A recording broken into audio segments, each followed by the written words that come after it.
Good evening, ladies and gentlemen. Welcome to Plan Response for English Language GCE O Level 2023 onwards for Syllabus 1184. So, are you ready? So let's go!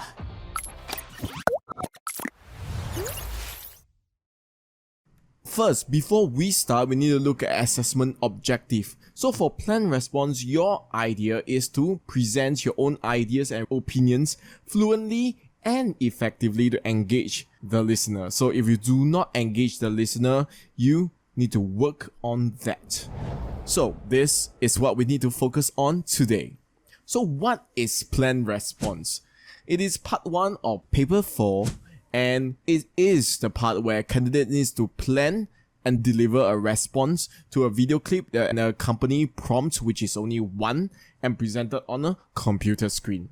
Candidates need to plan and deliver the response of up to 2 minutes to a video clip and a company prompt that is given on a computer screen. They are then assessed on their ability to present their ideas and opinions fluently and effectively to engage the listener. And do take note, there is a time limit of up to 2 minutes. You can be shorter than that, but I highly advise you not to, because if you do that, that will reduce the number of points and ideas that you can bring across. You have 2 minutes of response, which is equivalent to 200 to 300 words, depending on your speaking speed, about 20 to 30 sentences, roughly 2 to 3 paragraphs.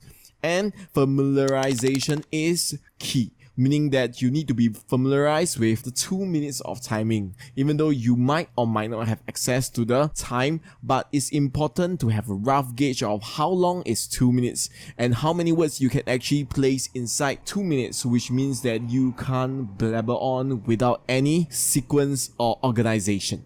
You need to practice your timing in the mirror, of course. The approximate time to prepare is around 5 minutes, because you need the other 5 minutes to prepare for spoken interaction. And that means that this will cover the 15 marks, which is the first half of your paper 4. So when you're presenting ideas and opinion, what we're really interested is you. That's right, you. We are all unique individuals, and this is important because unique individuals presents unique ideas. And we need your unique perspective when you speak your own experiences, your own ideas, your own perspectives.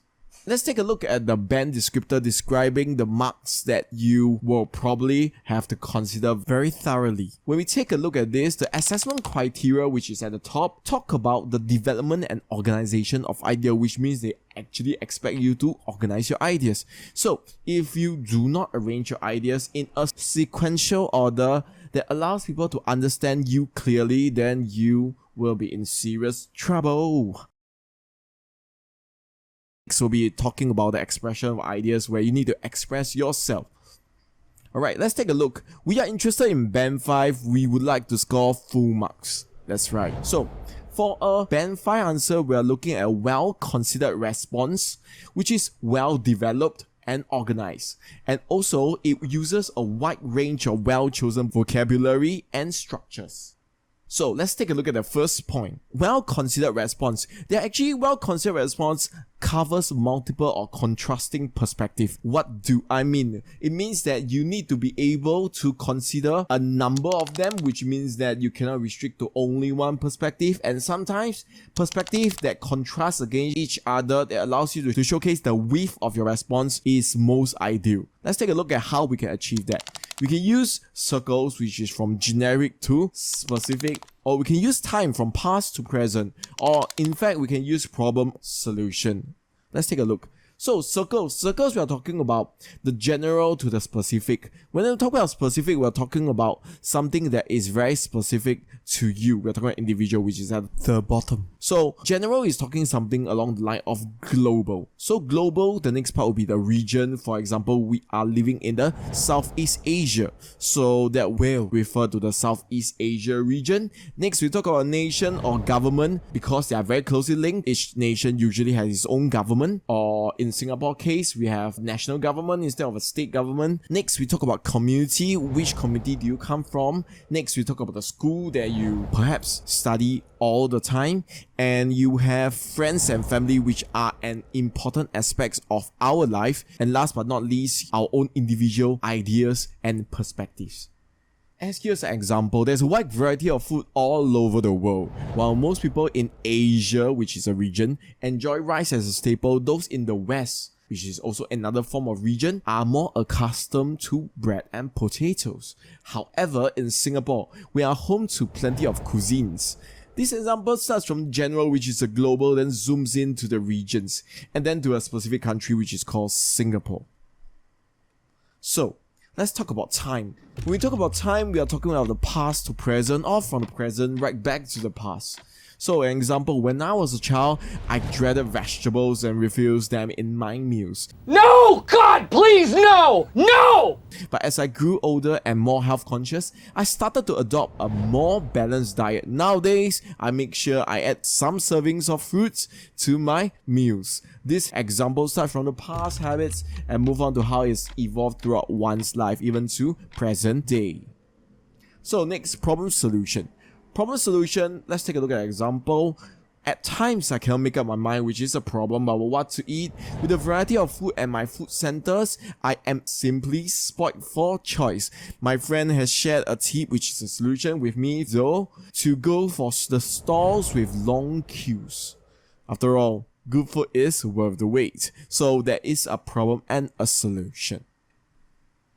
So when you organize your response, you're actually given time to plan your response. So do take the time to organize it. Once you have thought about all the different ways that you can actually branch out in terms of weave, it's time to organize the weave, yes?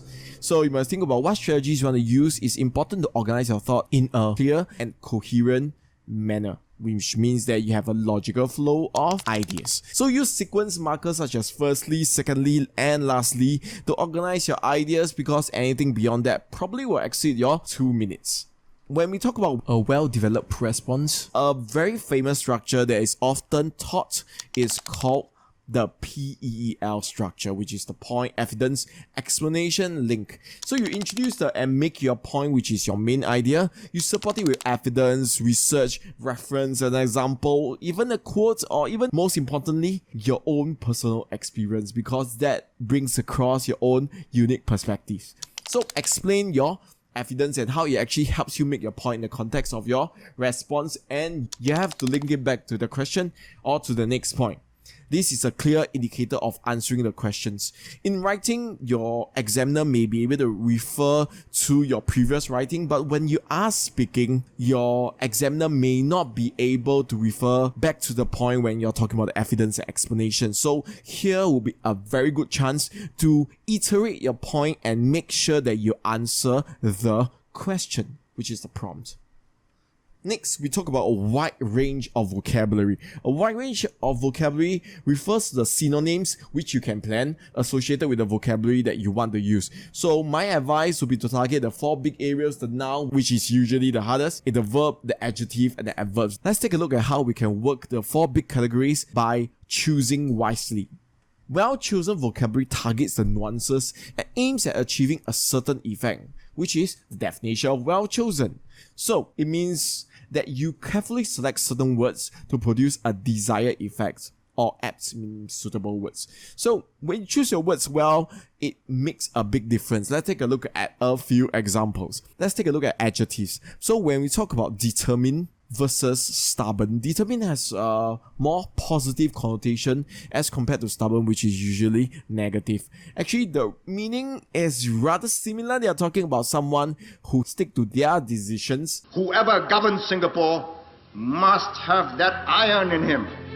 And the connotation differs when you choose the right words to use. So you might want to say that your idol is a determined person.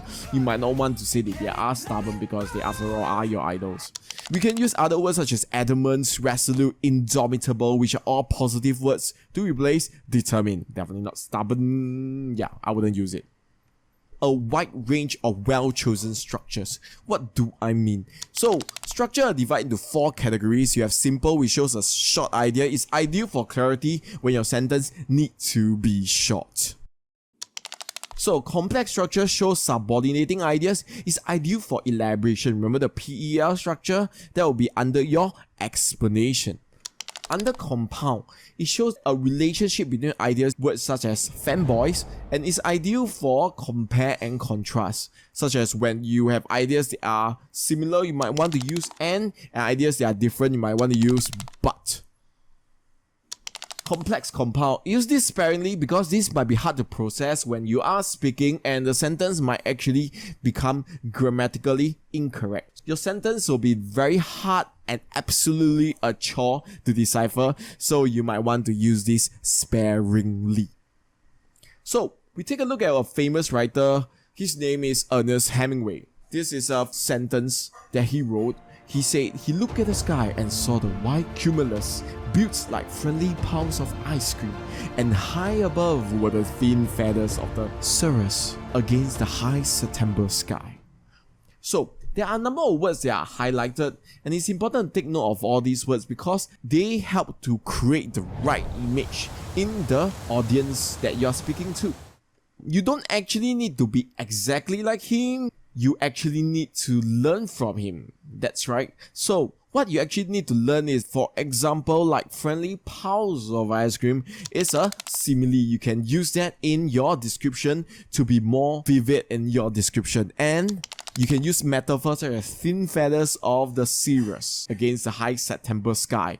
And last but not least, by using visual and concrete adjectives such as high, so that we have a visual idea of the sky being so high above us, and September tells you that time of the year. So in Singapore, it doesn't really matter that much, but in other countries, September usually refers to the autumn, so where the sky is more pleasantly cooler. Unfold like Hemingway. Another technique that he used, he liked to start a sentence about one tiny idea, then he built the next sentence on the idea, and the story unfolds in tiny, coherent steps. For example, I wish I had a stone for the knife, the old man said after he had checked the lashing on the old butt. I should have brought a stone. You should have brought many things, he thought. But you did not bring them, old man. Now is no time to think of what you do not have. Think of what you can do with what there is. So he started off with a stone for a knife. So the stone is actually iterated again in the next line when you talk about having brought the stone, the idea of bringing a stone versus possessing a stone. And then he talked about more general things where he should have brought many other things. He used a word but to contrast against that he did not bring them. And since all these are in internal thought process and saying that he has no time to think of what he do not have because he did not bring them, then there is actually something contrasting. Instead of something he cannot think about, there is time to think about what he can do. So there are a number of contrasting ideas and building of ideas from a stone to things and so on and so forth. Now it's your turn to try. I'm going to show you a video, and after that you may want to rewind the video at your own time, but after that plan your time according to the prompt for 5 minutes before answering for up to 2 minutes based on your own timing. Let's start.